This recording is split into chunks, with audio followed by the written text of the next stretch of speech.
Les pays qui sont le plus préoccupés par le changement climatique sont des pays dits du Sud. Quand on demande à des gens des pays du Nord, il leur arrive parfois de dire: «Ah, le changement climatique, c'est une préoccupation de gens riches, comme nous». Quand on crève la dalle, comme dans les pays du Sud, en fait, on s'en fout.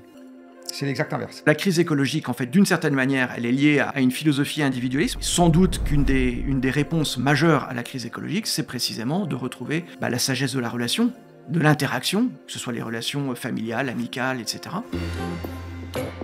Il y a quand même quelque chose de très triste, quelque part, dans le fait qu'une société appelle à ne plus faire d'enfants. Oui, ça c'est sûr. Parce que c'est quelque part un défaitisme absolu sur ce que l'avenir peut nous réserver. Alors je suis pas en train de dire faites des enfants partout, c'est pas ce que je suis en train de dire. On ne peut pas avoir une perception complète de ce que c'est qu'une altérité humaine si jamais on n'est pas capable, en même temps, de prendre soin des altérités non humaines. C'est une certaine manière de se tenir au monde. Quand on dit tu aimeras ton prochain comme toi-même, il s'agit clairement de l'être humain. Mais d'une certaine manière, l'amour pour le prochain devrait être capable de passer par le détour des altérités non humaines comme étant des propédeutiques à chaque fois du visage d'autrui.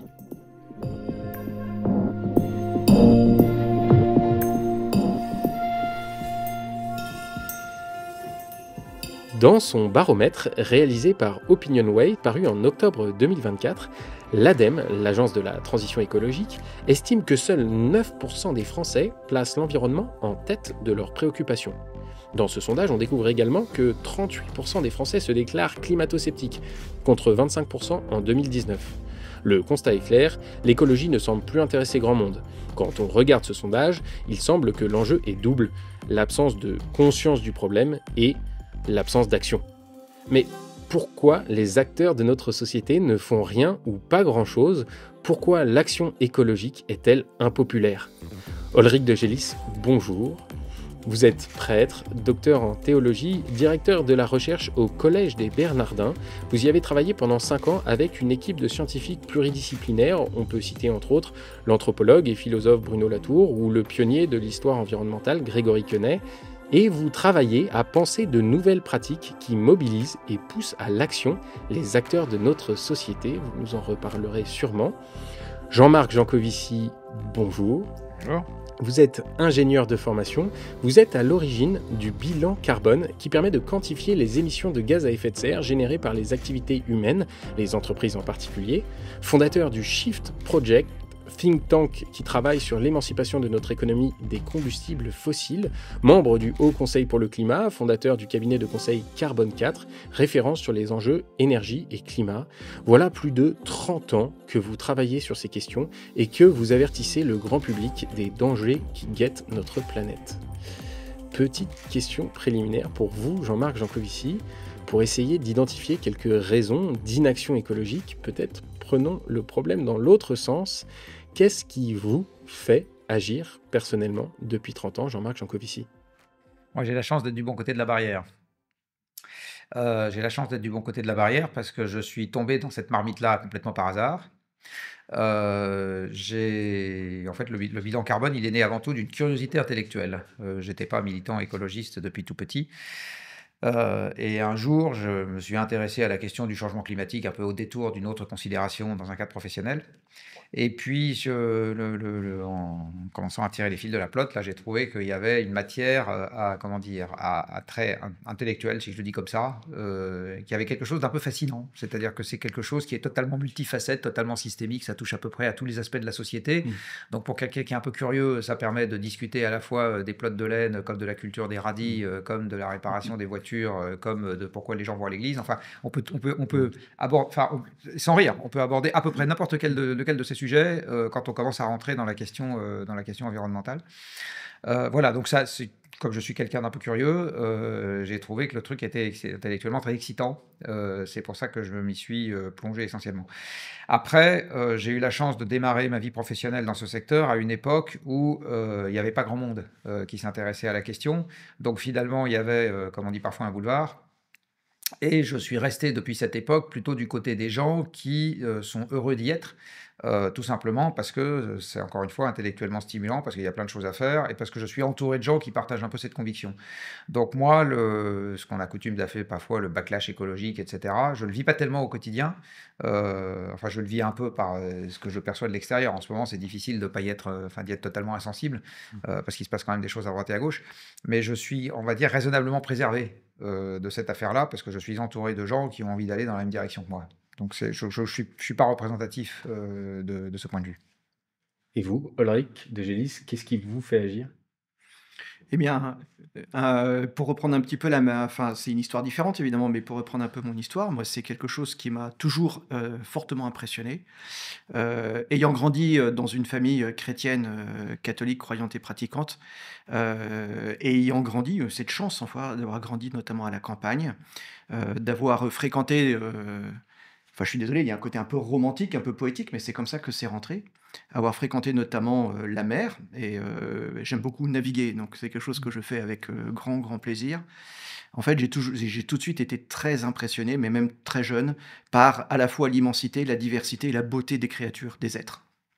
Et cet attachement-là a grandi au fur et à mesure que moi-même j'ai grandi et je l'ai retrouvé, mais exprimé d'une manière absolument nouvelle et pour moi extrêmement forte dans l'encyclique du pape Laudato Si en 2015.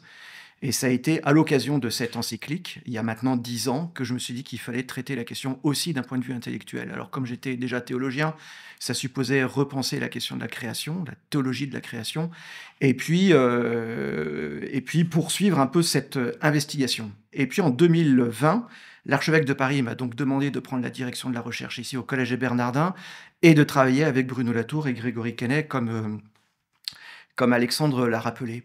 Et là, j'ai découvert un monde que je ne connaissais pas beaucoup. J'avais déjà entendu parler de vous, bien entendu, mais c'est toute l'approche scientifique, parce que dans notre collectif, il n'y a pas simplement des anthropologues et des historiens. On travaille aussi avec quelqu'un comme Jérôme Gaillardet de l'IPGP et d'autres scientifiques des sciences de la nature, ce que je ne suis absolument pas, mais ça m'a proprement fasciné. Et donc voilà, donc grande aventure intellectuelle. Et forcément, à partir de ce moment-là, bah, les choses percolent. C'est-à-dire qu'on ne peut pas à la fois réfléchir et penser à ce genre de choses-là quand les actes n'y sont pas par ailleurs. Donc c'est à cette occasion-là que j'ai pris un certain nombre de décisions et qui m'emmènent progressivement à essayer d'avoir un mode de vie qui soit moins carboné et plus respectueux de cette création. Mais enfin, on aura peut-être l'occasion aussi de déployer tout cela, parce qu'il n'y a pas simplement le respect des non-humains, mais derrière, il y a aussi le respect des humains, et on en reparlera, j'imagine. Jean-Marc Jancovici, on a l'impression que plus le problème se fait pressant, plus les acteurs de la vie publique s'enterrent dans l'inaction. On en veut pour preuve la hausse constante des émissions de gaz à effet de serre dans le monde, les déclarations de Trump sur le forage pétrolier et les discours de tous bords qui délaissent ce thème. Est-ce que vous avez le même sentiment? Alors, pas exactement. Moi, j'ai le sentiment, d'abord, qu'il faut se méfier de l'écume des vagues. Parce que le système médiatique dans lequel on est plongé a toujours tendance à amplifier des petites variations jusqu'à les faire. Voilà. Si on prend l'exemple du climato-scepticisme, mon sentiment, c'est que aujourd'hui, ce qu'on appelle climato-scepticisme n'a plus rien à voir avec ce qu'on appelait climato-scepticisme il y a 20 ans. Il y a 20 ans, il y avait un certain nombre de gens qui étaient franchement convaincus Ouais. du fait que le réchauffement climatique, c'était une chimère, que le climat n'allait pas se réchauffer, que les scientifiques racontaient n'importe quoi, etc. Aujourd'hui, les gens qui vous disent qu'ils sont climato-sceptiques, en fait, il y en a les 2 tiers, si ce n'est les 3 quarts, qui ne sont pas du tout sceptiques sur le dossier scientifique. C'est des climato-énervés par les solutions qu'on leur propose pour répondre aux problèmes ou par le comportement des gens qui se considèrent comme les dépositaires exclusifs du discours sur le problème. Donc, pour le dire autrement, ils n'ont pas envie de la voiture électrique et de la pompe à chaleur parce que ça leur coûte trop cher, et ils sont énervés par les écolos parce que par ailleurs, ils racontent des tas de trucs sur des sujets qui n'ont rien à voir avec l'environnement qui les énervent. Je la fais un peu courte mais bonne. Ces gens-là ne sont pas pour moi des climato-sceptiques.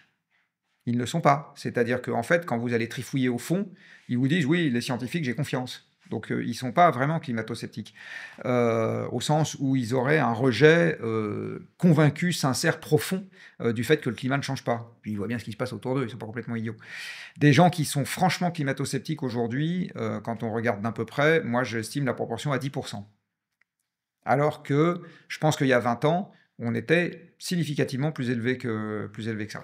Pour préciser et détailler le chiffre de 38%, il est la somme des 30% qui pensent que le changement climatique est un phénomène naturel, 6% qui n'ont pas d'avis et 2% qui nient totalement le changement climatique. Donc ces 38% désignent donc ceux qui ne doutent pas forcément du réchauffement, mais qui doutent des causes humaines du réchauffement. Il y a plein de définitions du climato-scepticisme, et puis il y a une très bonne étude d'une association qui s'appelle Parlons Climat, qui a été publiée il y a quelques mois, et qui montrait qu'en fait, le taux de gens qui doutent de l'origine humaine du réchauffement climatique et de l'existence du réchauffement climatique augmente à mesure que dans le sondage dans lequel vous leur demandez leur avis, vous leur proposez plus de choix côté climato-sceptique. C'est-à-dire si vous leur proposez juste une seule réponse, genre...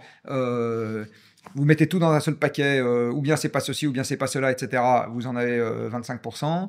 Et si vous leur proposez plein de choix de réponses, toujours côté climato-sceptique, ça monte à 50%. Donc, et moi, je me méfie un peu des sondages où la réponse est dans la question. Encore une fois, et vous voyez d'autres signes extérieurs du fait que, à mon avis, ça a très fortement baissé, c'est qu'aujourd'hui, vous n'avez plus un organe de presse un peu significatif, j'ai envie de dire. Il y a quelques résistants dans les coins, Valeurs Actuelles, un peu de CNews par-ci par-là, mais globalement, la presse mainstream n'ouvre plus ses colonnes à des positions de gens qui disent, comme le faisait Claude Allègre il y a 20 ans, les scientifiques racontent n'importe quoi, ils sont vendus, le climat ne se réchauffe pas, du reste, regardez l'année dernière. C'est fini ce genre de choses, il y a quasiment plus. Et c'est pas seulement vrai en France, c'est vrai dans beaucoup de pays européens. Je laisse un peu les États-Unis à part, parce que les États-Unis, c'est un bestiaire particulier. Mais globalement, en Europe, en tout cas, cette position-là est devenue très peu visible dans la presse. Mais je dis bien la remise en cause du dossier scientifique. Je ne parle pas du reste. Sur le reste, pour moi, il y a un désarroi qui est évident. Et alors, ce désarroi, il est né de il a deux entrées. La première, c'est que la responsabilité en incombe, malheureusement, à une partie des gens qui prônent l'action contre le réchauffement climatique, parce qu'ils ont trop enjolivé la mariée, et ils ont dit l'action créera de la croissance, etc. Or, quand vous regardez en pratique ce que signifie l'action, c'est pas vrai du tout. Ça crée pas de la croissance, ça crée une contrainte supplémentaire. Une contrainte supplémentaire, ça crée pas de la croissance et ça crée pas une vie plus facile. C'est pas vrai. Donc alors ça veut pas dire qu'il faille désespérer, ça veut pas dire que, etc. Du reste, l'Église le sait bien, où il y a plein de préceptes qui sont des exhortations à l'effort. Mais il faut pas se raconter d'histoire. À un moment, il faut pas se dire jeûner, c'est quand même vachement plus sympa que de manger une part de tarte aux pommes. Non, c'est pas vrai. Bon, ça veut pas dire qu'il faut pas le faire, mais en attendant, donc c'est disruptif sur les habitudes. Et on est des êtres d'habitude. Je veux dire, c'est comme ça qu'on est bigorné. Donc, ça va avec un effort. Et le fait d'avoir trop souvent dit « ça va être facile, on va y arriver d'un claquement de doigts », je pense que ça dessert derrière la cause. La deuxième chose qui se passe, c'est qu'à force d'avoir trop attendu pour agir, on commence à être rattrapé par la patrouille, c'est-à-dire qu'on commence en Europe à être rattrapé par le stress sur l'approvisionnement en ressources et notamment en énergie, qui fait que la situation se détériore sans qu'on cherche à agir dessus, d'où les problèmes industriels, économiques, etc., le sentiment de déclassement des gens, etc., qui est d'autant plus marqué que par ailleurs le monde politique, qui n'a pas compris ce qui se passait, continue à dire « faites-moi confiance, si c'est moi à la place de l'autre affreux d'en face, là, vous allez voir les lendemains qui chantent », et puis en fait les lendemains ne chantent pas plus, mais c'est pas grave, continuez tous à dire ça. Du coup, il y a une espèce de tentation de jeter le bébé avec l'eau du bain, qui est de dire c'est bon, n'en jetez plus, j'ai déjà assez de problèmes comme ça, vous n'allez pas en plus m'obliger à changer ma bagnole pour une voiture électrique, à changer mon mode de chauffage, à changer ceci, à changer cela et à renoncer au barbecue. Et donc, il y a aussi cette espèce de recul qu'on peut observer. Mais pour finir par une note d'espoir, je ne pense pas que c'est quelque chose qui est définitif. Qui soit probablement définitif. Mon sentiment, c'est qu'il y a des fluctuations autour d'un mouvement de fond. Et le mouvement de fond, c'est quand même qu'on rentre dans le dur, que le problème, il est bien là, qu'il va falloir s'en occuper, que la majorité de la population est convaincue qu'il faut s'en occuper, et qu'aujourd'hui, les problèmes centraux, c'est des problèmes de passage à l'action. C'est ceux-là qui font que de temps en temps, il y a un mouvement de recul. Les mêmes climato-sceptiques, quand vous leur demandez s'ils sont d'accord pour avoir une eau propre et un air pur, ils vous disent oui. Hein. Donc, en fait, c'est vraiment une question de passage à l'action. Et là, les maîtres mots, on va se placer vraiment sur le terrain, alors un peu de la technique et beaucoup des valeurs, c'est-à-dire Ouais. beaucoup du sentiment de justice, de l'équité, du partage de l'effort, du fait qu'il y a un motif d'espoir dans l'action, Ouais. etc., des bénéfices de court Ouais. terme. Enfin, c'est tout ça qu'il faut travailler aujourd'hui et qu'on n'a pas assez travaillé de par le passé. Voilà, déjà, vous voulez réagir? Oui, enfin, d'abord, je consonne en fait à la description que vous avez faite. Évidemment, quand je vous entends parler des valeurs, moi je me dis, bah, là, on a peut-être quelque chose à faire, effectivement, et c'est là où ça devient intéressant de coupler, en particulier, un certain nombre de disciplines ou de pratiques qui n'avaient pas été couplées jusqu'à présent. C'est très impressionnant de voir à la fois le recul, par exemple, de l'ESG, vous avez cité les États-Unis, BlackRock, par exemple, qui dit il n'y a pas si longtemps que ça, on ne parlera plus d'écologie, de voir combien est-ce que les entreprises américaines laissent tomber un certain nombre de prescriptions environnementales, en tout cas dans les faits, alors qu'en réalité, ils sont pressés, ne serait-ce que par leurs assureurs, à prendre un certain nombre de dispositifs et de, et de mesures pour faire face à la question qui est une question climatique. Donc, un certain recul peut-être effectivement dans j'ai envie de dire, dans les choses de surface. Vous parliez d'écume tout à l'heure, mais c'est vrai. Je discutais il n'y a pas si longtemps que ça avec quelqu'un, un éditeur qui disait qu'à l'heure actuelle, les livres sur la question écologique ne se vendent pas ou pas très bien, beaucoup moins qu'auparavant. Et en effet, c'est cyclique, c'est-à-dire que dans quelques semaines, quelques mois ou quelques années, ça reviendra. Je suis assez d'accord aussi pour dire que précisément la question, c'est vraiment la question du passage à l'action. Et ça, c'est un véritable problème. Ça, c'est une véritable question. C'est une question à laquelle on n'a pas été tellement habitué. C'est une question qui est délicate, compliquée, parce qu'elle touche à la liberté, elle touche à la fois à la collectivité et à l'individualité. Difficile de savoir comment promouvoir une action de masse qui soit suffisamment significative sans que les gens se sentent mis en boîte ou tordent le bras, etc., etc. Donc ça, c'est vraiment une vraie question.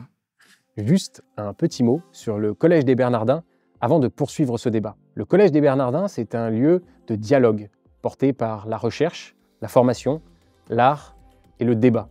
C'est aussi une association qui vit à 45% grâce à votre générosité, afin de nous aider à construire une société plus à l'écoute de l'opinion de l'autre. Nous vous invitons à devenir mécène du Collège des Bernardins en cliquant sur le lien en description. Si vous avez aimé cette vidéo, vous pouvez la liker et vous abonner à notre chaîne. Vous pouvez également retrouver tous nos contenus sur toutes les plateformes de podcast. À bientôt. Vous avez parlé de la perception que peuvent avoir les individus du fait scientifique. On a l'impression aujourd'hui que les sciences deviennent morales ou injonctives. Des discours qui se veulent strictement descriptifs peuvent pour certains paraître injonctifs. Ulrich de Gélis, faut-il construire un discours scientifique qui soit totalement dépourvu de morale afin d'être mieux accepté ? En fait, moi je dirais que ce que je trouve relativement novateur dans cette situation, c'est l'ampleur en fait du phénomène. Mais ce genre de phénomène a existé auparavant. Il suffisait de prendre par exemple un épisode qu'on a tous connu, c'est la question de la pandémie, où là précisément le discours des experts ou des scientifiques avait une valeur qui était, extrêmement forte et qui se traduisait quasiment immédiatement dans l'organisation de la vie sociale. Mais là, ce qui est assez impressionnant, me semble-t-il, c'est l'ampleur du phénomène. C'est-à-dire que c'est pas simplement un phénomène pandémique, c'est pas simplement un phénomène qui est circonscrit dans le temps et dans l'espace. Non, c'est quelque chose qui est global. Et donc ça rejoint d'ailleurs la question qu'on venait d'élaborer tout à l'heure, c'est-à-dire comment est-ce qu'on traduit des données scientifiques et techniques dans des actions. Et la grande question qui se pose à ce niveau-là, c'est il faut trouver les médiations. C'est-à-dire que ça ne se fait pas de manière comme ça ne se transpose pas de manière aussi facile. Or, pour trouver des médiations sur ce genre de choses-là, on est relativement peu outillé parce que l'organisation classique des savoirs fait qu'il y a une séparation très claire entre les sciences de la nature et les sciences de l'esprit. Et qu'on n'aime pas trop qu'il y ait des mélanges, des objets hybrides qui soient à la fois scientifiques et moraux. C'est des choses qu'on n'aime pas trop. Donc voilà. Donc situation en fait épistémologique un peu compliquée, mais qu'il va falloir travailler et justement pour laquelle il va falloir trouver un certain nombre de médiations. Alors la question de la médiation, pour moi, c'est une question qui est absolument fondamentale. Vous aviez encore une fois parlé tout à l'heure de valeurs, ça suppose aussi une réorganisation de tout un espace intérieur. Donc on touche à des domaines qui sont de l'ordre de la spiritualité, mais on pourrait toucher aussi à des domaines qui sont de l'ordre du bien commun, du bonheur. On pourrait se reposer la question, qu'est-ce que c'est qu'une société heureuse? Ça suppose la question de la liberté. Est-ce que notre liberté est simplement déterminée à consommer, extraire et à chercher une forme d'émancipation ou alors est-ce que c'est autre chose? Est-ce qu'il faut construire un monde commun dans lequel on puisse dans lequel on puisse être heureux? Ça, ce sont des questions en fait qu'il faudrait qu'on se pose. Et ce sont des questions qui impliquent tout aussi bien les organes de l'État que les citoyens. Et donc, je pense qu'à ce niveau-là, il y a beaucoup de gens qui auraient des choses à dire, et pas simplement des experts ou des gens qui se disent « Ah oui, moi j'ai une bonne idée, voilà ce qu'on va faire ». Donc voilà, donc je pense que c'est la construction de ce genre de valeurs, de médiation qui me semble être à l'ordre du jour. Sur la même question. Alors moi, j'aime bien mettre les trucs dans des cases, je suis désolé. La science n'est pas morale, ou en tout cas la science de la nature, la science des choses, j'ai envie de dire, pas la science de l'esprit, la science des choses, c'est pas moral. C'est noir, c'est blanc, la Terre est ronde, elle n'est pas carrée, pas cubique, etc. Il n'y a pas de morale dans le fait que la Terre soit ronde. Donc, zéro morale là-dedans. Donc, quand on est dans la partie description scientifique de l'environnement qui nous entoure, il n'y a pas de morale. Quand on est dans le passage à l'action, il ne peut y avoir que de la morale. Parce qu'on va faire rentrer... agir, ça n'est qu'un problème, ça n'est qu'un sujet de... Alors, il y a des choses qui sont instinctives. Je veux dire, s'éloigner du feu quand ça brûle, etc. Ça, c'est de l'action, mais c'est instinctif. Mais quand on est dans l'organisation de la préférence collective, ça ne peut relever que des valeurs et que de la morale. Qu'est-ce qui fait qu'on a envie, par exemple, s'il reste un peu de pétrole, plutôt de le mettre dans les voitures pour les gens qui vont au boulot, ou plutôt de le mettre dans des avions pour partir en vacances en allant au boulot en vélo? Bon, ça ne peut relever que d'une affaire de préférence, donc de valeur, donc de morale, entre guillemets. Enfin, je veux dire, on est totalement dans le subjectif dans cette histoire-là. Oui. C'est 100% de l'humain, il n'y a plus de vérité scientifique. D'accord ? Il ne peut y avoir qu'une préférence collective exprimée, c'est absolument tout. Quand on dit aujourd'hui, on est devenu obèse énergétiquement, j'aime bien cette expression, et donc il va falloir qu'on se contente de moins. Gérer un renoncement, ça n'est qu'une affaire de morale, ça n'est qu'une affaire de valeur, et savoir du reste comment est-ce qu'on répartit ce renoncement. Est-ce que M. Bernard Arnault en prend plus que les autres parce qu'il a plus au départ ou pas? C'est qu'une affaire de morale. Il n'y a rien d'autre pour, je veux dire, le sentiment de justice, ça renvoie aussi à des valeurs et c'est peut-être quelque chose qui est éminemment moral.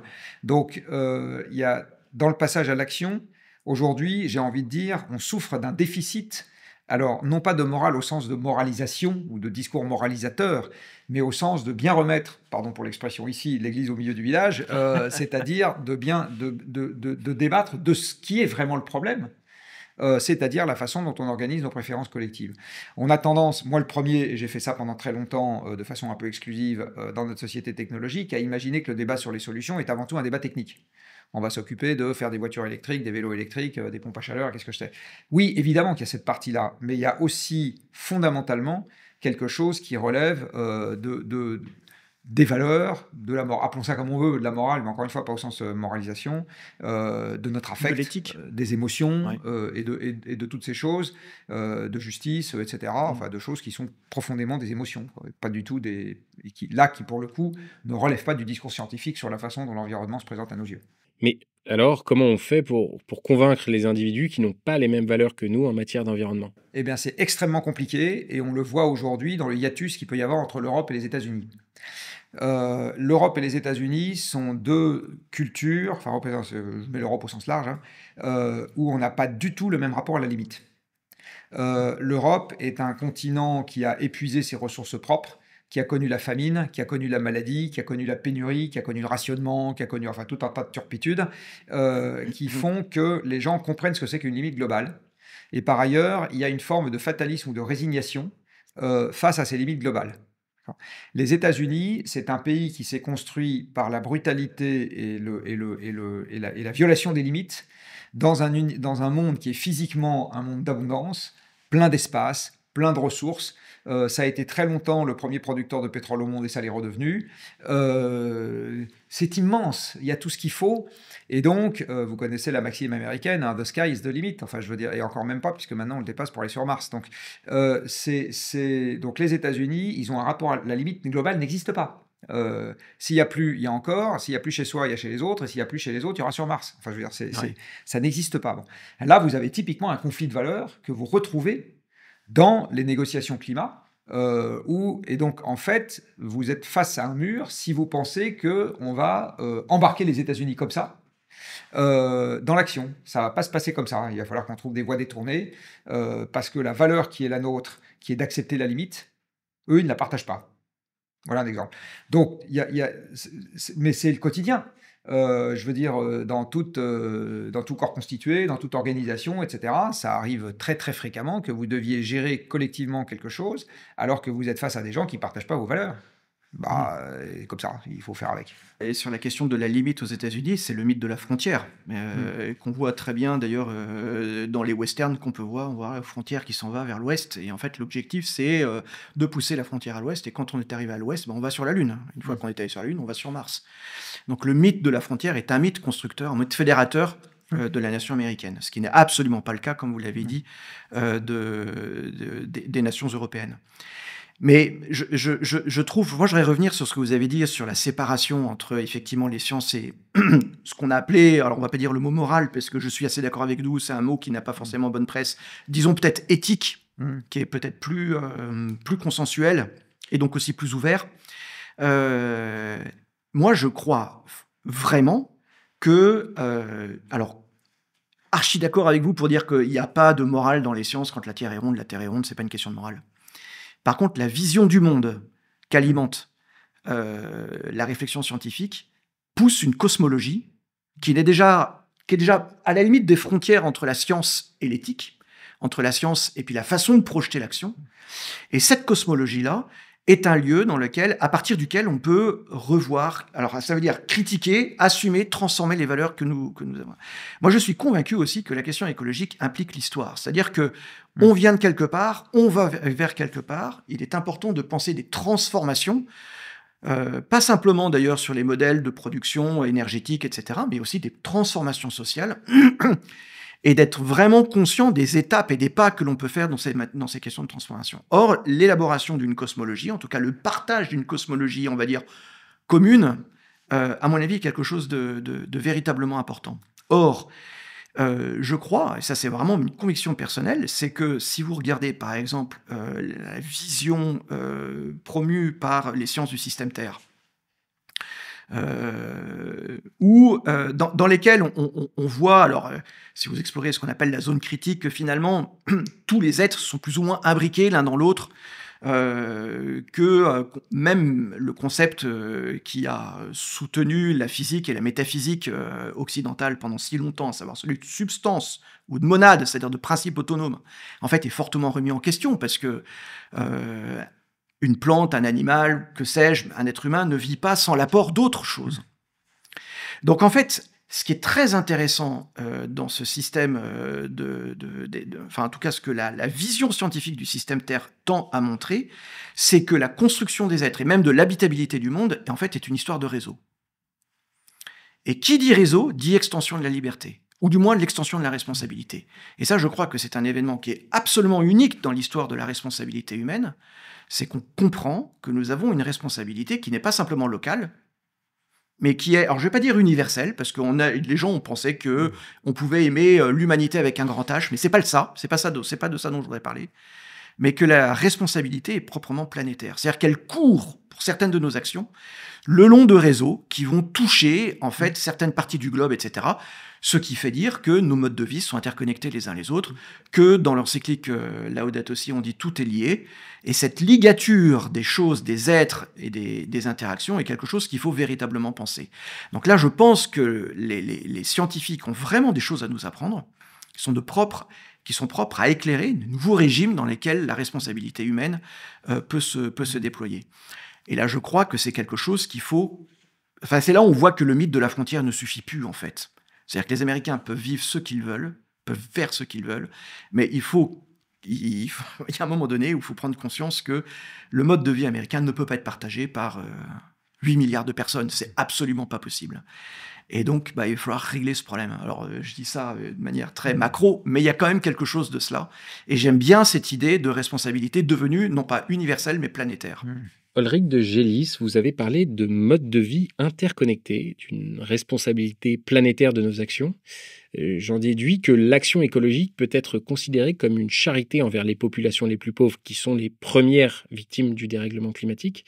Mais à ce moment-là, dans la pratique, comment cette charité, si on peut l'appeler comme ça, peut agir entre des populations qui ne sont même pas en contact physique ? Alors, charité, c'est un mot chrétien.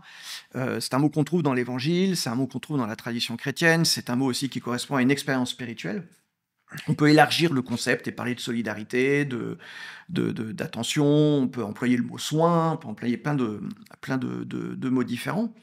Mais en fait, l'idée, elle est là quand même. Oui, effectivement, elle est elle est de prendre conscience, c'est vraiment un événement de prise de conscience, elle est de prendre conscience que je peux prendre soin par des actions, positives ou négatives, soit en faisant, soit en ne faisant pas, mais je peux prendre soin, contribuer en tout cas à prendre soin des réalités, de réalités non humaines et humaines, parce que tout ça c'est lié, qui sont parfois très très lointaines. Et ça c'est quelque chose, comme je le dis, qui est un événement à mon avis nouveau. C'est quelque chose face à laquelle l'humanité se trouve confrontée, et je pense qu'il n'y a pas de moment dans l'histoire des hommes où nous sommes face à cette question-là, ce qu'on appelle l'anthropocène. L'anthropocène, c'est ça. C'est pas simplement de dire que l'anthropos, d'ailleurs on pourrait se poser la question qui dans l'anthropos, est un acteur géologique majeur. Mais c'est à l'inverse aussi, c'est de dire que l'anthropos est devenu responsable d'une manière de vivre, etc. Donc en fait, ce collectif, en fait, c'est quelque chose qu'il faut réussir à penser. Et ça, c'est quelque chose de nouveau. Donc j'estime que, en tout cas dans la foi chrétienne, il y a un certain nombre de ressources, à la fois spirituelles, théologiques et philosophiques, pour réfléchir à ces questions-là, et pour promouvoir des actions. Donc ça, j'en suis assez convaincu. Mais ça ne veut pas dire que ceux qui ne partagent pas la foi chrétienne sont devant ces phénomènes comme quelque chose, comme une poule qui aurait trouvé un couteau. Et chacun peut inventer quelque chose dans ce type-là. Mais c'est là où je pense que, pour revenir à ma question, enfin à mon point, je pense que les sciences, dans leur contribution énorme qu'elles apportent à la construction d'une cosmologie implicite, c'est quelque chose, à mon avis, d'extrêmement important. Jean-Marc Jancovici, nous avons parlé de l'encyclique du pape François, Laudato Si, paru il y a maintenant 10 ans. Dans cet ouvrage, le pape appelle les chrétiens, et d'ailleurs pas que les chrétiens, mais toutes les personnes de bonne volonté, à écouter la clameur des pauvres et celle de la terre. Mais comment peut-on faire entendre l'urgence écologique à des populations qui luttent pour leur survie quotidienne, et comment concilier le droit au développement des pays du Sud avec les limites planétaires ? Il y a EDF qui publie tous les ans une analyse extrêmement intéressante qui s'appelle Obscope, qui porte sur, qui regroupe la réponse aux mêmes questions qui sont posées dans une trentaine de pays différents. Et aussi étonnant que ça puisse paraître, les pays qui sont le plus préoccupés par le changement climatique sont des pays dits du Sud. Quand on demande à des gens des pays du Nord, il leur arrive parfois de dire « Ah, le changement climatique, c'est une préoccupation de gens riches comme nous. » Quand on crève la dalle, comme dans les pays du Sud, en fait, on s'en fout. C'est l'exact inverse. Alors, pourquoi est-ce que c'est l'exact inverse ? Parce que ces populations sont beaucoup plus dépendantes de l'agriculture. Elles ont une maîtrise des conditions favorables pour l'agriculture qui est plus faible que la nôtre, parce que nous, on a des engrais, des phytosanitaires, on a un certain nombre de moyens d'action et des moyens de transport, l'irrigation, on a un tas de trucs. Les gens qui ont beaucoup moins de moyens, ils n'ont pas tout ça, et donc les caprices du climat leur font beaucoup plus de dommages à la production agricole. Et donc les pays qui sont le plus sensibles, alors j'ai plus en tête si c'est l'Inde, le Mexique ou la Mauritanie, mais enfin c'est pas du tout les pays du Nord qui sont les plus sensibles à la question du réchauffement climatique. Voilà, donc l'idée que les pays qui sont où les gens sont moins bien, sont moins opulents sur le plan matériel que ce que nous avons chez nous, sont des pays qui sont beaucoup moins préoccupés des questions environnementales, malheureusement c'est pas vrai. Enfin, malheureusement. De fait, ça n'est pas vrai. Et ce raisonnement vaut aussi au niveau français ou pas? Alors au niveau français, ça je ne sais pas, j'ai pas regardé, mais par contre, encore une fois, je sais répondre pour la différenciation, entre pays. Je suis pas sûr qu'il y ait une différenciation, qu'il y ait beaucoup d'éléments publics, sur la différenciation en France, en fonction du type de revenu. Par contre, enfin du niveau de revenu, par contre, je suis certain qu'il y a une différenciation forte en fonction de la préférence partisane. Ça c'est très clair. Sur le niveau de revenu, je suis pas sûr. J'ai rien en tête là comme ça. Ulrich de Gélis, vous l'avez dit, notre mode de vie occidental, indissociable de notre conception de la liberté, est intrinsèquement carboné. Du coup, en réduisant notre utilisation des énergies fossiles, les libertés dont nous jouissons sont-elles vouées à reculer? Oui, alors c'est une théorie, enfin c'est plus, enfin oui, c'est une théorie philosophique hein, qui est en particulier qui est défendue par quelqu'un qui s'appelle Pierre Charbonnier et qui consiste à coupler l'une à l'autre l'abondance d'extraction et une expérience, un type d'expérience de liberté. Dans le contexte des sociétés européennes occidentales et particulièrement des sociétés qui ont été façonnées par la philosophie des Lumières et qui consiste à dire que cette philosophie consistant à dire qu'il était important de se dégager de toute tutelle, à l'époque le roi, l'Église, on pourrait dire maintenant la question de la nature, donc se dégager aussi de la tutelle de la nature. Et donc on extrait dans cette nature pour en être émancipé et donc jouir d'une liberté. Cette liberté-là, effectivement, historiquement, c'est une liberté carbonée. C'est une liberté qui naît avec l'extraction du charbon, qui se transforme profondément avec le pétrole, c'est-à-dire un autre type d'expérience de liberté avec le pétrole. Sans doute que si on continue et qu'on poursuit le schéma, elle recevra des configurations nouvelles avec le tout électrique. Mais ça, ce sont des questions qu'il faut réfléchir. Mais de fait, pour le charbon et le pétrole, on peut dire que ce type de liberté-là, ce type de liberté d'émancipation est un type de liberté, en tout cas historiquement carboné. Donc, ça pose des vraies questions. En réalité, ça pose la question que je suggérais tout à l'heure, c'est qu'est-ce qu'on cherche au fond? Qu'est-ce que nous cherchons? Qu'est-ce que ça veut dire évidemment être libre? Mais qu'est-ce qui est voulu? Quelles sont nos volontés collectives? Qu'est-ce que nous cherchons à faire? Qu'est-ce que nous cherchons à obtenir? Ça, c'est ça une vraie question. Ça, c'est la vraie question. Je suis absolument convaincu que même dans un monde avec des conditions d'existence dégradées, on pourra continuer à être heureux.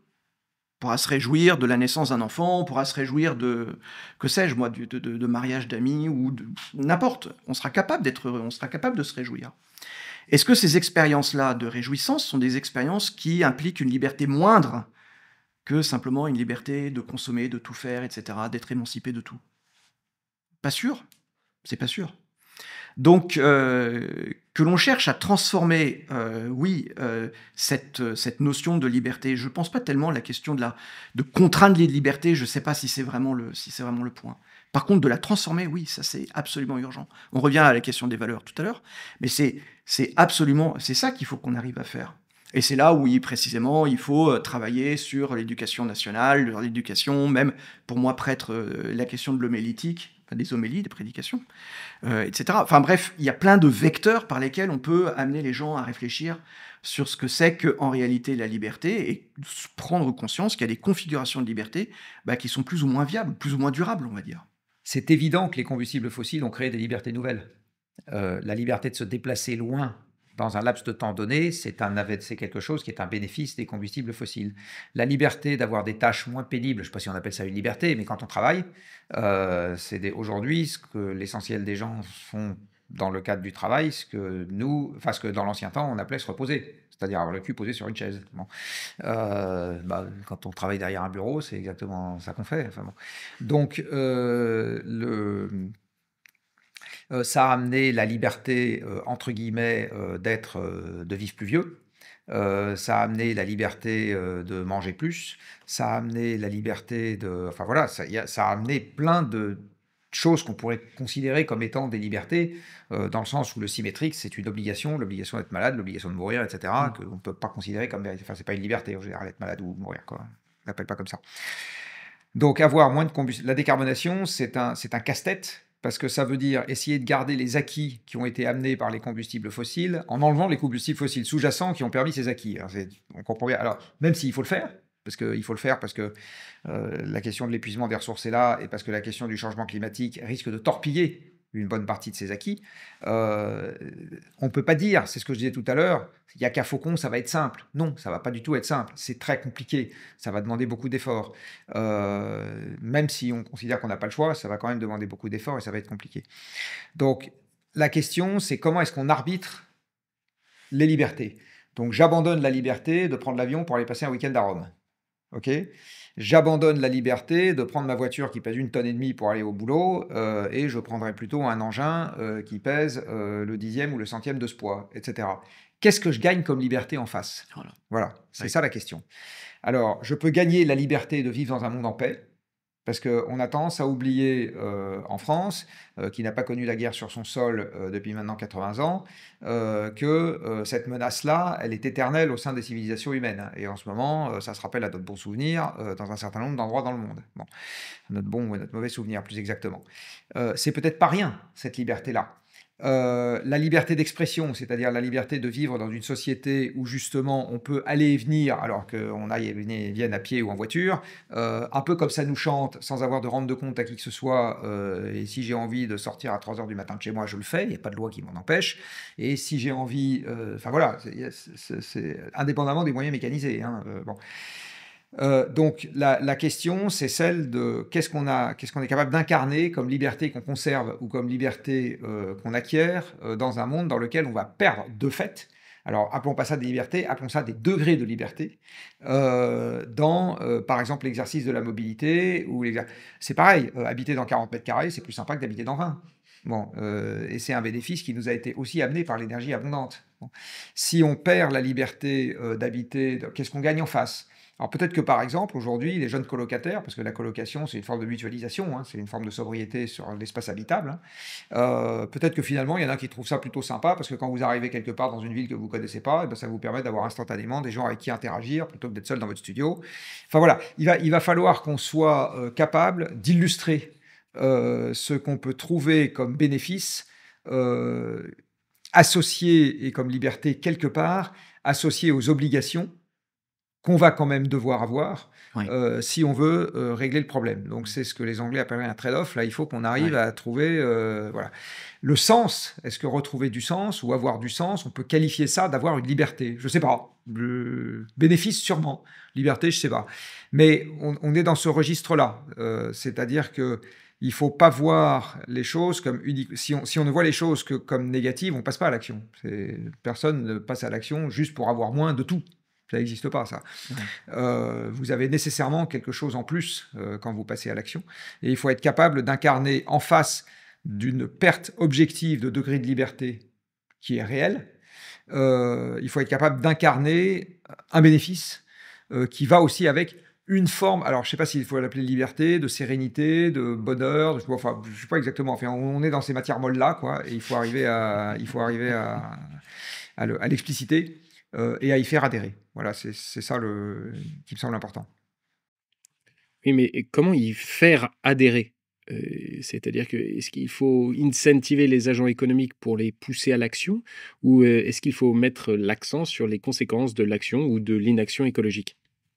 Ça dépend beaucoup à quel niveau on est. Quand on est dans l'action individuelle, c'est très très rare que des gens prennent une action qui n'a que des inconvénients. Alors, je vais vous prendre quelques exemples. Si vous acceptez de changer de moyen de transport pour passer de la voiture au vélo en zone urbaine, voilà. Si on vous dit juste, vous n'aurez pas votre voiture, ça ne marche pas. Si on dit, à côté de ça, vous serez moins stressé, vous ne serez pas coincé dans les embouteillages, vous serez en meilleure santé, ça va vous coûter moins cher, et en plus, vous pourrez frimer à la machine à café avec vos mollets tout neufs, eh bien, ça a une meilleure chance de passer. Donc là, vous voyez bien dans le deuxième cas de figure, on liste tous les bénéfices. Et tout ça, c'est des bénéfices de raisonnablement court terme. Le fait de ne pas être stressé quand vous êtes dans les embouteillages, dès que vous n'êtes plus dans les embouteillages, pof, vous avez ce gain. D'accord ? Autre exemple, je vais vous en prendre un qui est un peu taquin sur le chauffage. Tout le monde sait que de dormir la truffe au frais, c'est plutôt meilleur, on dort mieux, etc. Bon, ne serait-ce que ça, alors c'est un petit gain, vous allez me dire ça, mais baisser le chauffage la nuit, bon, maintenant ça existe à peu près partout, hein. Ça n'a pas toujours été le cas, hein. Eh bien, vous pouvez l'incarner dans un bénéfice de court terme qui est de mieux dormir. Oui, vous n'avez pas besoin d'aller chercher la sauvegarde de la planète, etc. Et moi, je suis très, très convaincu par le fait que c'est très, très difficile aux gens de passer à l'action de manière massive s'il n'y a pas un bénéfice de court terme. Alors, le bénéfice de court terme, pour rebondir sur le domaine de compétences de mon voisin, ça peut aussi être la considération des autres. On est très attaché aux signes de statut, on est des animaux sociaux, et donc, et du reste, l'Église s'est bâtie là-dessus, hein, et donc sur les signes d'appartenance, les signes de reconnaissance, etc. Et donc, ça, c'est quelque chose qui peut être un moteur extrêmement puissant aussi dans le fait de passer à l'action. Encore une fois, si je prends ça, si je prends quelques exemples, à Carbone 4, il nous arrive d'avoir des clients qui ont mon âge ou à peu près de ma génération, dont je sais qu'un des éléments du passage à l'action, c'est qu'ils se sont fait passer une danse par leurs enfants. Voilà, donc ça, c'est un élément. Donc, un des trucs qu'ils vont gagner, c'est une pacification des relations familiales. Bon, ça, c'est du très court terme. D'accord. Voilà, donc il y aura toujours un élément de court terme. Il faut pas se leurrer. Personne ne va passer à l'action, ça a été un peu dit tout à l'heure, pour le bénéfice d'une humanité qui n'est pas incarnée, de gens qu'on n'est pas capable de nommer, qu'on n'est pas capable d'imaginer, avec qui on n'a pas de lien. Ça n'existe pas, ça. C'est peut-être regrettable, mais on est fait comme ça. Donc il faut toujours qu'on trouve une raison très très court terme de passer à l'action. Et ça fait partie des choses qu'il faut que les gens qui proposent des solutions aient clairement dans un coin de leur cervelle. C'est qu'est-ce qu'on gagne à court terme, pas juste à long terme. Qu'est-ce qu'on est capable donner comme bénéfice de court terme. Je vais donner un dernier exemple sur quelque chose qui est un peu emblématique, qui est l'avion. L'avion aujourd'hui permet de très facilement se déplacer et à engendrer une mode de consommation du voyage qui est qu'on part 3 jours, je ne sais pas où. En fait, quand vous partez 3 jours, vous ne vous dépaysez pas. Vous quittez un univers urbain pour arriver dans un univers urbain qui est avec des tas de points communs, des hôtels qui ressemblent aux hôtels que vous avez chez vous, des fast-food qui ressemblent aux fast-food que vous avez chez vous, des magasins de fringues qui ressemblent à des voitures dans la rue qui ressemblent aux voitures que vous avez chez vous. Enfin, d'accord. Si vous voulez vraiment vous dépayser, il faut voyager lentement. Et il faut avoir besoin des autres. C'est deux choses où vous allez être vraiment dépaysé. Il faut avoir besoin d'interagir avec les autres parce que vous avez besoin d'eux. Il faut avoir besoin d'eux parce que vous êtes, par exemple, vous êtes expatrié. Là, vous êtes expatrié, vous découvrez une culture. Ok.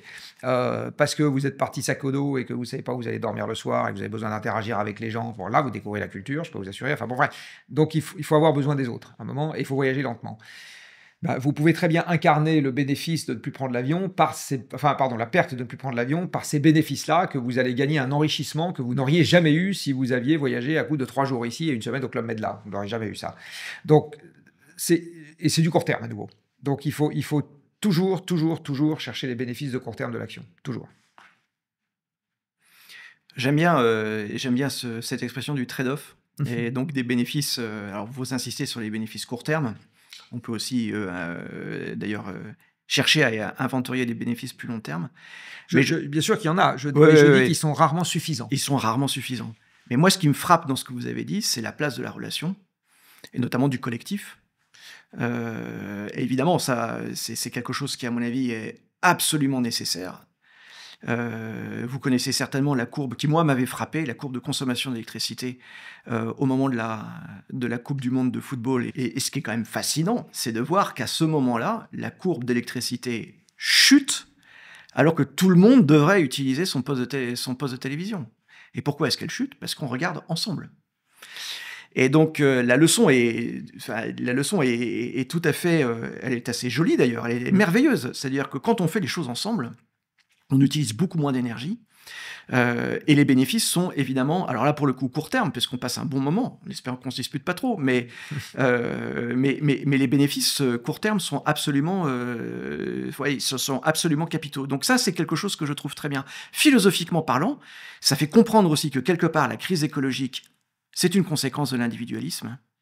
C'est-à-dire que si jamais on fait les choses chacun dans son coin, construit des logements, un logement pour un tel, on prend une voiture, on est tout seul, on prend un avion, bref, que la crise écologique, en fait, d'une certaine manière, elle est liée à une philosophie individualiste. Moi, j'aime bien dire une cosmologie individualiste, c'est-à-dire qu'on prend le monde comme si jamais le sujet qui était en face, ce sont des individus, non plus des collectifs. Et sans doute une des réponses majeures à la crise écologique, c'est précisément de retrouver la sagesse de la relation, de l'interaction, que ce soit les relations familiales, amicales, etc. Et ça, c'est quelque chose qui, à mon avis, est capital. La question de la relation, c'est quelque chose qui est capital. Dans mes réflexions, j'aime bien coupler la question de la crise écologique et l'effacement du prochain. C'est ce que je viens de dire en d'autres termes, avec des termes peut-être un peu plus théologiques ou spirituels. C'est-à-dire que le soin, ou du moins l'ouverture à laquelle, alors en tant que chrétiens, nous sommes invités à s'ouvrir à l'égard de notre prochain, donc de ceux qui sont proches, mais comme je le disais tout à l'heure, puisqu'on a un système de responsabilité qui étend la responsabilité, y compris de ceux qui sont lointains et qui deviennent d'une certaine manière proches, mais la conscience de ce prochain-là et l'importance de la relation est un moteur pour effectivement faire moins ou faire mieux ce que je faisais auparavant, et notamment sans abîmer l'environnement ou la nature. Donc j'aime bien cette histoire de trade-off et la question de la relation que je trouve chez vous, enfin, en tout cas dans ce que vous avez dit, qui moi me plaît beaucoup. Merci. Ulrich de Gélis, je reviens à quelque chose que vous avez dit il y a un moment. Vous avez parlé de notre relation aux non-humains. À ce propos, il est écrit dans la Bible, je cite, « Dieu les bénit et leur dit, soyez féconds et multipliez-vous, remplissez la terre et soumettez-la. Soyez les maîtres des poissons de la mer, des oiseaux du ciel et de tous les animaux qui vont et viennent sur la terre. » Fin de citation.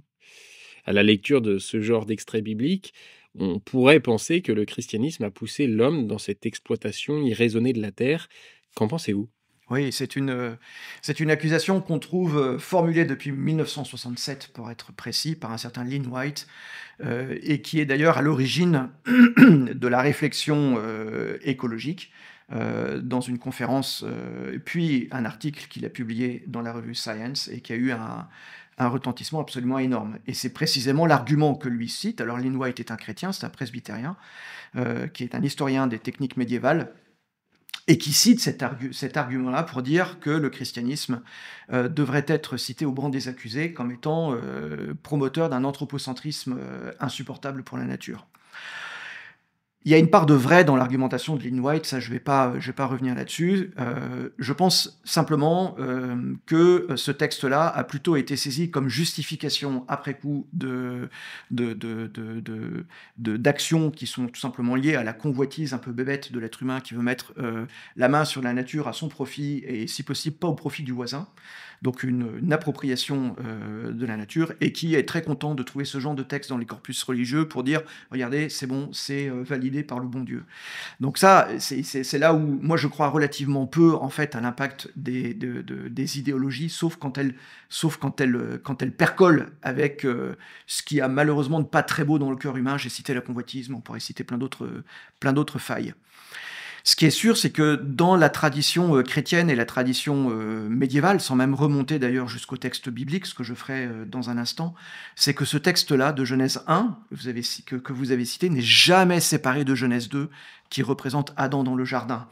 Et le métier d'Adam dans le jardin, c'est de le jardiner, c'est de prendre soin de ce jardin-là. Donc, et ça, c'est la richesse de la Bible, c'est de toujours proposer des dialectiques, d'être jamais... lire un texte et de l'extraire du contexte, c'est quelque chose qu'on n'a jamais fait, sauf à la période moderne où on aime bien faire ce genre de truc. Mais sinon, on ne le faisait pas auparavant. Il y avait une sagesse beaucoup plus grande. Et notamment dans la sagesse populaire, donc de braves gens qui avaient peu accès aux textes et qui les voyaient par contre représentés sur les cathédrales ou sur les portes des cathédrales, où toujours Adam est représenté comme étant l'image de Dieu, et en même temps, il a sa bêche dans la main. C'est un jardinier, c'est quelqu'un qui prend soin de la création. Donc ça, il y a quelque chose de... Donc ça, c'est pour rappeler aussi que c'est rare qu'on découpe comme ça le texte biblique, et généralement, on les prend ensemble. Pardon de l'avoir fait. Alors non, mais ça me donne l'occasion de répondre. Par contre, si je reviens et j'arrêterai là, mais si je reviens au texte biblique lui-même... Là encore, il faut prendre les choses de manière plus globale. Le verset qui suit et que vous n'avez pas cité, Alexandre, c'est le verset dans lequel Dieu donne à l'être humain ainsi qu'aux animaux qui deviendront carnivores, toute herbe verte. Donc dans le jardin de Dieu, d'une certaine manière, on ne mange pas de viande. C'est un régime végétarien. Pourquoi? Pourquoi? C'est pas pour inciter les gens à être végétariens. On est dans l'ordre du mythe. Le mythe n'est pas une vérité ni scientifique ni historique. Par contre, ça amène à une réflexion, à une question du sens. Et donc, quel est le sens de donner de la nourriture végétale à l'homme et aux animaux qui deviendront plus tard carnivores, c'est-à-dire des prédateurs? Eh bien, c'est l'idée tout simple de dire qu'on ne verse pas de sang. On ne verse pas le sang à l'origine de la création. Et ça dit quelque chose d'extrêmement fort, c'est-à-dire que le projet divin, en tout cas dans la foi chrétienne, c'est un projet dans lequel on ne verse pas le sang. Ni le sang humain, ni le sang animal. Ni le sang animal comme étant une image du sang humain. Et donc là, j'en viens à votre question. C'est-à-dire que on ne peut pas comprendre, et ça c'est vraiment une leçon en fait, me semble-t-il, de l'Écriture sainte, de la Bible, on ne peut pas avoir une perception complète de ce que c'est qu'une altérité humaine si jamais on n'est pas capable, en même temps, de prendre soin des altérités non humaines. Et ça, c'est une certaine manière de se tenir au monde. Quand on dit « tu aimeras ton prochain comme toi-même », il s'agit clairement de l'être humain. Mais d'une certaine manière, l'amour pour le prochain devrait être capable de passer par le détour des altérités non humaines comme étant des propédeutiques à chaque fois du visage d'autrui. Et donc, c'est là où soin de la création et soin des prochains, le cri de la terre et des pauvres, pour reprendre cette expression du pape François, trouve son origine. Je ne sais pas si j'ai répondu à la question, parce que j'étais un peu long, mais... Si, c'était parfait. On va aller sur un terrain un peu plus terre-à-terre, sur le terrain du marché du travail. Jean-Marc Jancovici, dans le plan de transformation de l'économie française que vous avez rédigé en 2022 avec le Shift Project, vous prévoyez de vastes transformations du marché du travail. Vous prévoyez en effet la création de 1,1 million d'emplois, mais la suppression de 800 000 postes. Comment doubler le nombre d'agriculteurs, puisque c'est ce que vous prévoyez de faire dans un monde où les gens ne veulent potentiellement pas devenir agriculteurs? Alors, petite précision, les volumes qu'on avait quantifiés dans le plan de transformation de l'économie française, l'assiette des emplois concernés était juste de 4 millions. Parce qu'il y a plein d'emplois sur lesquels on n'avait pas d'éléments pour savoir combien il y en aurait en plus, combien il y en aurait en moins. Et par ailleurs, même pour les emplois pour lesquels il n'y en a pas nécessairement en plus ou en moins, la décomposition à l'intérieur de l'emploi peut fortement changer. Par exemple, les enseignants. Moi, je ne sais pas vous dire, dans un monde qui doit rapidement se décarboner, si on avait autant d'enseignants en anglais, en philo, de par le passé, et autant d'enseignants en mécanique et en... Voilà, je ne sais pas, d'accord? Donc, on n'avait pas regardé ce truc-là. Donc, on avait dit, allez, pour le moment, on n'a pas d'éléments qui nous permettent de penser qu'il y a plus ou moins d'enseignants dans le monde qui transitionne. Et quand on dit on n'a pas d'éléments qui permettent de le penser, ça ne veut pas dire qu'on a un chiffre à proposer, on ne sait pas. D'accord. Ce qui est absolument certain, c'est que quand on regarde, pour finir là-dessus, de par le passé, comment est-ce que l'abondance énergétique a modifié la structure des emplois, ça a été juste massif. Il y a 2 siècles, les 2 tiers de la population française étaient agricultrices. D'accord? Donc, les 2 tiers des actifs étaient agriculteurs, et encore, je ne sais pas comment on comptait les conjointes, parce qu'à l'époque, c'était comme ça que ça marchait, d'agriculteurs au masculin, mais qui faisaient en pratique, physiquement, exactement le même boulot que leur mari. Donc la population était essentiellement rurale et agricultrice, et ça s'est déformé sous l'avènement de l'arrivée des machines, par plus d'emplois dans l'industrie et considérablement plus d'emplois dans le tertiaire. Alors dans l'agriculture, c'est très simple, les emplois modulo la productivité du travail sont proportionnels aux surfaces à cultiver. Et quand la productivité du travail augmente et pas les surfaces à cultiver, parce que la superficie du pays n'augmente plus, les emplois baissent. Donc, donner plein de machines aux agriculteurs, pour un pays qui a une superficie donnée, la population agricole baissera. C'est aussi simple que ça. Dans l'industrie, vous avez un emploi par machine de production au travail. Donc, en gros, les emplois dans l'industrie sont des emplois de serviteurs de machines. Vous vous rappelez peut-être de Charlie Chaplin dans les temps modernes. C'est exactement ça. Donc, vous avez un emploi par machine au travail, par machine à piloter. Quand les machines à piloter deviennent beaucoup plus grosses et peuvent produire unitairement beaucoup plus, par exemple en robotisant les chaînes, eh bien, vous pouvez produire autant d'objets en ayant moins d'emplois, parce que les machines sont unitairement beaucoup plus grosses et vous avez besoin de moins de monde. Dans les services, vous avez en gros, c'est encore une règle du pouce, un emploi par objet à gérer ou par flux à gérer. Alors, je reprends l'exemple de l'automobile. Dans l'automobile, pour fabriquer les automobiles, vous avez un emploi par machine fabriquant des automobiles. dans les services pour assurer les automobiles, pour financer les automobiles, pour apprendre à conduire des automobiles, pour apprendre à fabriquer des automobiles. Vous avez en gros un emploi par automobile. Enfin, pas par automobile, mais les emplois sont proportionnels au nombre de... Plus vous avez d'autos, plus vous avez besoin de vendeurs. Plus vous avez d'autos, plus vous avez besoin de financeurs. Plus vous avez d'autos, plus vous avez besoin d'assureurs. Plus vous avez d'autos, plus vous avez besoin de moniteurs d'auto-école et de flics pour empêcher de dépasser les vitesses limites, etc. Donc en gros, tous les emplois de service, ils sont proportionnels au nombre d'objets en circulation, en gros. Donc, dans le monde d'abondance que nous avons créé, on a, parce que les surfaces à cultiver n'augmentaient pas, baissé le nombre d'agriculteurs, et cette évolution de l'emploi est partout pareil quand l'énergie abondante est arrivée. Elle se reproduit exactement partout pareil, et ces 30 dernières années, on l'a vu à l'œuvre de manière absolument massive en Chine. Baisse très rapide de la population agricole, oui. Augmentation très rapide de la population industrielle et augmentation très rapide de la population tertiaire. C'est comme ça que ça s'est passé. Et aux États-Unis, qui sont sous perfusion énergétique encore plus que nous, 80% de l'emploi est tertiaire. Donc l'aboutissement ultime de la société énergivore, c'est une société tertiaire de gens qui pilotent des machines, qui gèrent des flux compliqués créés par des machines. Pardon, c'est plutôt ça. Alors, comment est-ce qu'on fait machine arrière, entre guillemets, dans un monde qui devient sobre en énergie? La réponse, c'est il n'y a pas de martingale. Il n'y a pas de martingale parce que dans les renoncements qu'on doit faire, il y a aussi une forme de renoncement au travail, j'allais dire, de feignant. Mon travail est un travail de feignant, physiquement. Non, mais je suis le cul sur une chaise derrière un ordinateur. C'est un travail de feignant sur le plan physique. Et aujourd'hui, l'essentiel des emplois dans le tertiaire sont des emplois, entre guillemets, de feignants. On n'a pas besoin de notre force physique. C'est l'une des raisons pour lesquelles, du reste, la tertiarisation de l'emploi a permis l'égalisation des conditions entre les hommes et les femmes. La force physique n'est plus un déterminant pour occuper un emploi. Quasiment plus. Et en fait, même dans l'industrie, quand vous commandez une machine à pilotage, enfin, quand vous pilotez une machine à commande numérique, vous n'avez pas besoin de force physique, c'est pas nécessaire. Donc, dans l'agriculture, de temps en temps, il faut quand même un tout petit peu, alors même si les machines sont omniprésentes, de temps en temps, il y a quand même quelques tâches où il faut quand même un peu se dépenser.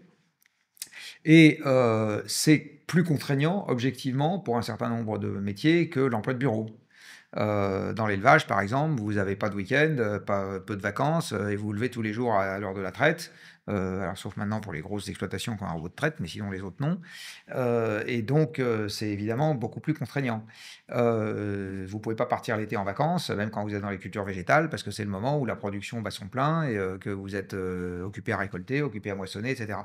Donc, c'est des métiers qui sont globalement plus contraignants, et donc c'est plus difficile de trouver des gens. Voilà. Donc, on va retomber sur le débat qu'on a eu tout à l'heure. Puisque c'est pas simple, qu'est-ce qu'on a à offrir en contrepartie aux gens qui veulent bien aller dans ce métier-là? Alors, une des choses qu'il faudrait arriver à leur offrir en contrepartie, c'est une rémunération suffisante. Et aujourd'hui, il y a un vrai débat. Donc, on a fait un gros travail au Shift Project sur la question agricole récemment. Et en fait, ce qui ressort, c'est que pour faire mieux, en gros, dans l'agriculture, il faut y mettre plus d'argent. Pour dire les choses de manière totalement triviale. Donc, ça veut dire qu'il faut que la société accepte de repayer ses produits agricoles plus cher. Ouais. Alors, il faut voir que le prix réel des produits agricoles a été divisé, selon moi, par un facteur 30 à 50 en l'espace d'un siècle et demi. Hein. On est sur ces facteurs diviseurs-là. C'est le pendant de la productivité d'un agriculteur qui a été multiplié par 200 en l'espace de 2 siècles. La productivité d'un agriculteur, alors en fait, c'est plus l'agriculteur aujourd'hui qui produit, c'est les tracteurs. Mais si vous ramenez à l'individu seul, ça a été multiplié par 200. Et donc, parce que le tracteur ne se fait pas payer, hein, il n'y a que l'agriculteur qui se fasse payer. Donc, si on veut, et aujourd'hui, les produits agricoles eux-mêmes, c'est-à-dire la nourriture elle-même, quand vous allez acheter une boîte d'œufs au supermarché, ce que vaut vraiment la production des œufs, c'est une part très, très minoritaire de ce que vous allez acheter. En fait, quand vous passez la caisse du magasin, il n'y a que 7% du ticket de caisse qui va aux agriculteurs. Alors, vous voyez, la dépense alimentaire des ménages en France, c'est à peu près 15% de ce qu'ils gagnent. Ouais. Prenez 1,5% par 15%, ça fait 1%. D'accord ? Donc, 1% de ce qu'on gagne, vous, moi, lui, tout le monde, va à la production de ce qu'on mange. C'est ridicule. Totalement ridicule. Bon. Donc, si on veut qu'il y ait plus de monde qui rentre dans l'agriculture, il faut que ce 1% augmente. Voilà. Si je résume ma réponse, vous pouvez la résumer à ça. En effet, j'avais vu des statistiques assez impressionnantes sur la part du budget des ménages qui était consacré à l'alimentation. En 1980, je crois qu'on est à peu près à 25-30%. Et maintenant, on est à 14%. Et l'objectif affiché, c'est qu'on descende en dessous à 12%. Les États-Unis, c'est à 12%. Alors, c'est en train de remonter un tout petit peu dernièrement. D'accord. Depuis que l'approvisionnement énergétique est plus tendu, ça remonte un petit peu. Ça a remonté un peu. Mais ça Mais reste ça très reste bas. quand même extrêmement Ça bas. reste extrêmement bas par rapport à la période historique, oui, bien sûr. Donc ça, c'est quand même une vraie question. Ça pose aussi d'autres questions. C'est-à-dire qu'à 12% ou à 13, 14 ou 15%, forcément, les gens mangent mal. Et donc, ce sont des produits qui sont hyper transformés et que ça a des implications sur la santé, etc. Enfin bref, il y a des tas de coûts en chaîne. Donc, ce qu'il faudrait aussi peut-être, pourquoi pas, ce à quoi il faudrait peut-être aussi, pourquoi pas réfléchir, c'est la participation aussi de tous les acteurs de l'agroalimentaire, notamment à la santé des Français ou à la santé des consommateurs. Et donc, forcément, ça va coûter plus cher. Il faut que... Ou pas, parce que, vous savez, acheter des patates et faire la purée soi-même, c'est pas très cher, hein. Par contre, ça demande du temps. Ça demande du temps, mais à condition aussi que les flux soient, notamment les flux monétaires, que effectivement l'agriculteur puisse avoir sa juste rémunération. Ça demande du temps. Or, aujourd'hui, le temps au domicile, il a eu tendance à baisser parce qu'on a plus d'activités extérieures, on a plus de travail salarié, etc. Tout ça est dans un même tout, hein, c'est très clair. Mais oui, ça peut faire des choses. Ulrich de Gélis, un peu plus tôt, vous avez parlé de se réjouir de la naissance d'un enfant. On va peut-être arriver sur un sujet un petit peu moins consensuel, celui de la démographie. On entend parfois que la réduction du nombre d'enfants par femme pourrait être efficace dans la lutte contre le dérèglement climatique. Jean-Marc Jancovici, compte tenu du temps qu'il nous reste pour agir, la réduction du nombre d'enfants par femme est-elle vraiment efficace à court-moyen terme, ou est-ce que ça n'entretient pas les individus dans l'illusion qu'ils n'ont rien à changer immédiatement à leur confort personnel ? Quand vous regardez les ordres de grandeur, alors il y a deux sous-compartiments très distincts à cette question. Il y a ce qui se passe dans les pays qui sont encore à très forte natalité, et il y a ce qui se passe dans les pays qu'on a coutume d'appeler à économie avancée, anciennement industrialisés plutôt.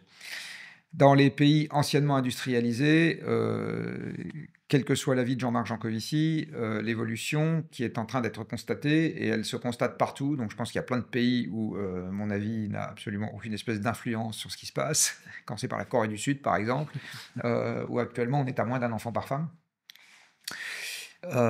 sur sa période de fécondité, hein. La natalité a baissé de façon drastique partout. En Italie, en Espagne, ils sont à des niveaux très bas. En Allemagne, ils sont à des niveaux très bas. La France est un des pays européens où le niveau est resté aux alentours de 2 enfants par femme, mais on est plutôt une exception en Europe que la règle. Et donc, il y a un phénomène de décrue de la natalité qu'on constate absolument partout. Alors, question, c'est, dans ces pays-là, est-ce que c'est suffisant pour répondre aux défis climatiques ? La réponse est non. La réponse est non, parce que quand vous avez une division à faire par 5 à 10 sur l'empreinte carbone par individu, le fait que d'ici 25 ou 30 ou 40 ans, on soit 20% de plus ou 20% de moins, ça ne change pas cet ordre de grandeur. D'accord ? Donc, à l'échelle planétaire, le fait qu'on soit 8 milliards plutôt que 6, ça alourdit le fardeau, c'est absolument évident. À l'échelle des pays occidentaux, là, par contre, c'est un déterminant du deuxième ordre parce que aujourd'hui, la variation de la population est très faible. En fait, le véritable enjeu de la variation de la population, il est dans les pays à croissance démographique rapide aujourd'hui, qui par ailleurs n'aspirent qu'à une chose, enfin, ou en tout cas, c'est ce qu'on dit, c'est-à-dire à copier le mode de vie occidental. Alors ça, c'est évident que plus la population de départ qui aspire à copier le mode de vie occidental est importante, et plus la pression sur l'environnement est importante quand la transition se fait, si elle se fait. C'est évident qu'en Inde, s'il y avait plutôt qu'1,4 milliard, 300 millions de personnes aspirant à avoir le mode de vie occidental, ça changerait un peu la donne. Bon.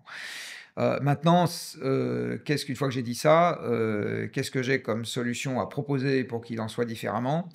Alors, il y en a une, quand même. On a constaté, ça c'est quelque chose que les gens de l'aide au développement connaissent bien, que les facteurs qui permettaient, dans les pays à forte natalité, de diminuer le taux de fécondité des femmes, il y en a 3, en gros. Il y a leur émancipation, c'est-à-dire leur accès à l'éducation et leur accès aux ressources économiques, l'accès aux moyens de contraception, et rien de tout ça n'est coercitif, d'accord ? C'est juste, on leur laisse le choix, quoi. Si elles veulent, elles peuvent.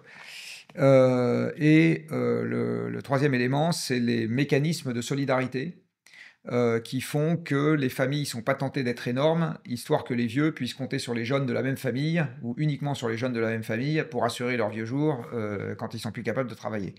Donc à partir du moment où vous instaurez des systèmes de retraite, des systèmes de sécurité sociale, etc., des systèmes d'entraide collective, eh bien, vous vous reposez un peu plus sur la collectivité, un peu moins sur vos moyens propres, et à ce moment, ça a aussi un effet sur le taux de fécondité. Voilà, ces 3 mesures-là sont des mesures qu'on ne peut pas considérer comme étant coercitives. Alors on aura peut-être un débat sur la contraception, mais sinon, ce n'est pas des mesures qui sont coercitives, au sens où on ne met pas un revolver sur la tempe en leur disant eh bien, « vous allez faire moins de gosses ». Non, ce n'est pas du tout ça qu'on fait. L'éducation, on ne considère pas que ce soit quelque chose d'immoral ou de non vertueux, et l'émancipation des femmes, c'est rare les gens qui considèrent, en tout cas dans les sociétés occidentales, que c'est quelque chose qu'on ne devrait pas faire. Donc voilà, ça c'est 3 mesures, et si on veut rendre service aux pays à forte croissance démographique au titre de l'aide au développement, en disant finalement le premier service à leur rendre, c'est qu'ils ne soient pas trop nombreux, parce que plus ils sont nombreux, plus ils vont peser sur les ressources qui vont leur permettre d'améliorer, parce que c'est quand même de ça dont il s'agit, leurs conditions de vie, et que ça demande des ressources, eh bien, il y a ces 3 mesures-là qui ont fait leur preuve et qui sont extrêmement efficaces. Eric de Gis, vous voulez réagir à l'heure où on nous parle de réarmement démographique, à l'heure où le pape nous pousse également, en tout cas pousse les chrétiens à faire des enfants? Bah, en fait, la question, mais ça, Jean-Marc l'a bien expliqué, la question, elle est d'une part, elle est différente selon les pays. Donc on ne peut pas utiliser un slogan comme ça au niveau global sans faire des distinctions. Il y a aussi une chose qui est claire, c'est que, mais ça a déjà été un peu dit, c'est que personne ne pourra vivre. En tout cas, on ne peut pas vivre à 8 milliards avec le mode de vie des Américains. C'est juste pas possible. Même des Français. Ou même des Français. Donc c'est juste pas possible. Donc là, il y a 2 solutions. Soit on dit on partage, après tout, c'est quand même une possibilité. Ou soit on dit on réduit le nombre de personnes. Voilà. Et je crois qu'il ne faut pas qu'on oublie un peu. Enfin, ce serait un peu facile de dire qu'on oublie la question du partage. Donc, du reste, d'ailleurs, c'est un peu l'argument de l'Inde ou de gens comme ça qui disent mais laissez-nous de l'espace en fait pour nous développer. Quand on a effectivement plus d'1 milliard de personnes, ou en tout cas une classe moyenne énorme, alors je ne sais pas combien de millions de personnes est la classe moyenne en Inde, mais de se développer, effectivement, ça émet beaucoup de carbone. Donc, il faut un peu d'espace pour ces gens-là. Donc, ça veut dire que nous, on va être obligés de faire de l'espace. Ça, c'est quand même vraiment d'abord la question. Et pas forcément en ayant moins d'enfants, mais en ayant un mode de vie qui soit tout simplement moins carboné. Pour moi, la question, elle est d'abord là, elle est essentiellement là. C'est le point, il est. Enfin, je trouve moi personnellement que sur ces questions de démographiques, on a un peu tendance en fait à changer le sujet. Le point qui ne veut jamais être critiqué, c'est le fait qu'on ait un mode de vie tel que l'on a, etc., etc. Donc, du reste, tout à l'heure, on a dit qu'il fallait bien qu'on fasse quelques efforts. Donc là, à mon avis, c'est déjà une chose qui est une chose qui est importante. Ensuite de ça, sur les pays à forte natalité, il existe dans dans l'enseignement des papes un concept qu'on appelle la paternité responsable, qui rejoint d'ailleurs par un certain nombre de points ce que vous avez dit. C'est-à-dire le fait que on peut tout à fait prendre conscience de ce que l'on peut raisonnablement attendre en nombre d'enfants, et pour leur donner les conditions humaines de vie. Il y a un dernier truc que je voudrais dire là-dessus.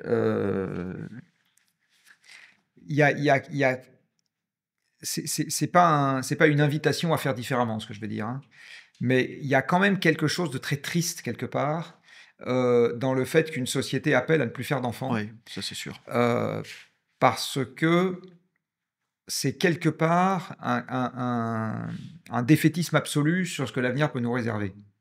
Alors, je ne suis pas en train de dire faites des enfants partout, c'est pas ce que je suis en train de dire. Je dis juste, je suis même pas en train de dire il faut pas s'occuper de natalité mais dans nos pays à nous, entretenir un discours qui est faire des enfants, c'est devenu quelque chose de très ennuyeux. Il y a quelque chose, moi, qui me chagrine. Ça n'a pas de côté moral. Ça va plutôt avec une espèce de... Je me dis, c'est des gens qui croient plus en rien en ce qui concerne l'avenir. Et c'est triste. Parce que ça veut dire, par ailleurs, que peut-être que c'est des gens qui n'auront pas envie de se battre, alors qu'il va falloir le faire, au bon sens du terme. Voilà. Donc, moi, j'ai constaté, en tout cas, chez les jeunes que je peux fréquenter dans mon univers professionnel, que quand ils ont des enfants, il se passe l'effet exactement inverse, c'est-à-dire que l'avenir s'incarne et ils se mettent à être, je ne veux pas dire encore plus motivés qu'avant, mais ils sont motivés de façon différente. Et ça a un effet aussi bénéfique. Donc, je ne suis pas, encore une fois, pas en train de dire faites des enfants. Je pense que la situation, et je veux juste souligner le fait qu'on est peut-être dans un débat qui est un tout petit peu plus complexe, indépendamment du fait qu'en plus ça touche à l'intime. Donc moi, je n'irai jamais dire faites des enfants ou faites pas des enfants. Je pense que ça relève de la responsabilité individuelle à laquelle on ne touche pas. Enfin, je veux dire, c'est de l'ordre de l'intime. Soyez responsables avec vos enfants, ça oui, mais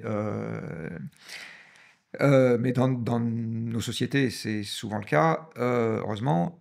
Mais le côté, j'ai décidé que tout était foutu. Il y a un côté qui me dérange un peu. Vous me paraissez assez optimistes, tous les deux, en fin de compte. C'est rare quand on parle d'écologie. Jean-Marc Jancovici, est-ce que vous pouvez nous donner une raison d'être optimiste en cette fin d'entretien? Tant qu'il y a de la vie, il y a de l'espoir. Non, mais alors, d'abord, je pense que l'optimisme et le pessimisme, malheureusement, ça ne se contrôle pas. Il se trouve qu'aujourd'hui, vous avez l'air optimiste. Oui, enfin, alors d'abord, c'est une question de personnalité. Vous savez, les gens qui entreprennent sont rarement des gens qui sont totalement pessimistes. Parce que si vous êtes totalement pessimiste, vous tentez rien. Bon, donc même si vous êtes parfois un peu abattu, un peu, etc., dès lors que vous commencez, dès lors que vous êtes du côté de l'entreprise, pas au sens économique du terme, mais au sens de l'action, nécessairement, c'est que vous avez un fond d'optimisme. Et il y a quand même, heureusement, beaucoup de gens qui sont de ce côté-là, des gens qui entreprennent des trucs, il y en a quand même beaucoup. Le monde associatif, par exemple, en ce moment, est un monde qui est extrêmement dynamique, et c'est aussi un monde d'entreprise, au sens où vous prenez des initiatives, vous faites des choses, etc. Le deuxième élément, c'est que je redis, enfin je termine par là où j'ai commencé. Moi, j'ai la chance d'être essentiellement entouré par des gens qui ont envie qu'on s'occupe du problème. Donc c'est plus facile d'être optimiste dans ce genre de conditions. Quand vous êtes en terrain hostile toute la journée, parce que vous faites partie des 3 convaincus dans votre boîte, ou par ailleurs tous les autres s'en contrefichent, c'est un peu plus compliqué d'être optimiste. D'accord, bon, moi, je suis de ce côté-là, du bon côté de la barrière. Et puis objectivement, il y a quand même des choses qui bougent. On en a parlé tout à l'heure. Le fait, par exemple, que dans la presse aujourd'hui, vous n'ayez plus de climato-scepticisme mainstream, les choses ont bougé. Le fait que dans un certain nombre d'entreprises, vous en ayez qui commencent à être des sincèrement convaincus, tout simplement parce que ça fait leurs affaires, mais c'est la vie, ça, hein, c'est toujours comme ça, qui se sont emparés du sujet en disant, c'est voilà, aujourd'hui, vous prenez le train, vous avez toujours une petite annonce avant de descendre du train, merci d'avoir choisi le train, qui est le mode de transport le plus écolo. Bon, ça, c'est... vous voyez, donc il y a des choses qui... Alors, vous allez me dire, c'est un petit truc, mais pas que... en ce moment, il y a le trafic ferroviaire se porte très bien pour les individus. Donc voilà, je pense qu'il ne faut pas bouder les succès quand il y en a. Il se passe quand même des choses. Quand vous regardez ce qui s'est passé au niveau européen, par exemple, il y a plein de plans. Alors, ils vont tous connaître des chaos, absolument tous, parce qu'ils étaient excessivement optimistes, avec des objectifs irréalistes, etc. Donc là, ça aussi, ça renvoie à la discussion du début. Les choses ne vont pas se passer comme on pense qu'elles vont se passer. Et de temps en temps, il va y avoir des moments de recul, etc. Mais il y a un train qui est parti. Donc, il y a des choses qui vont se passer quand même. Il y a des... Donc, et puis, je ne sais plus qui disait il est trop tard pour être pessimiste. C'est pas Churchill qui disait ça enfin, bon, bref. Si pas lui, il aurait pu. Donc, voilà. Donc, voilà, on est à un stade aujourd'hui où, de toute façon, il faut y croire. Parce que si vous n'y croyez pas, qu'est-ce que vous faites ? Je rejoins assez bien ce qui a été dit, c'est-à-dire que s'il n'y a pas d'optimisme, autant arrêter tout de suite. Mais surtout, je pense que, et ça c'est aussi quelque chose qui me frappe, la situation est difficile, mais il y a quand même des motifs de joie pour le coup. Alors, c'est pas simplement la question de l'optimisme, c'est la question de joie. D'ailleurs, c'est peut-être aussi un des points sur lesquels on pourrait travailler, d'ailleurs sur la question de l'écologie, ou de la transition écologique, c'est qu'il y ait de la joie, et peut-être encore plus de joie, dans ces questions-là. Après tout, la question de la relation. Vous avez tout à l'heure dit on est plus heureux quand on respire un air pur que quand on respire un air pollué. De fait, accueillir des enfants, vous avez dit ça aussi, etc. Il y a quand même des lieux où il peut y avoir une véritable joie. Je le disais aussi tout à l'heure, même dans un monde avec des conditions d'existence dégradées, je suis convaincu qu'on pourra, et c'est heureux d'ailleurs, encore avoir des réjouissances, des joies et goûter le bonheur. Donc ça, moi, ça c'est un peu mon étoile, l'étoile des rois mages. Enfin, le temps est passé, mais c'est quand même un petit peu ça. La joie, la joie. Et je terminerai peut-être pas en disant ça, mais vous savez que les dernières lignes du récit de la création auquel vous avez fait mention tout à l'heure, que vous avez mentionné tout à l'heure, s'achèvent sur le sabbat. C'est-à-dire le fait que l'on arrête de travailler pour se réjouir. Et précisément pour se réjouir des bonnes choses. Un morceau de musique, une amitié, un moment en famille, je sais pas moi, un paysage, un coucher de soleil, n'importe quoi. Mais ce moment de la joie me semble être absolument capital. Et je pense que ça, c'est un moteur extrêmement puissant à l'action. La gratitude, la joie. Eh bien, merci infiniment pour cette discussion.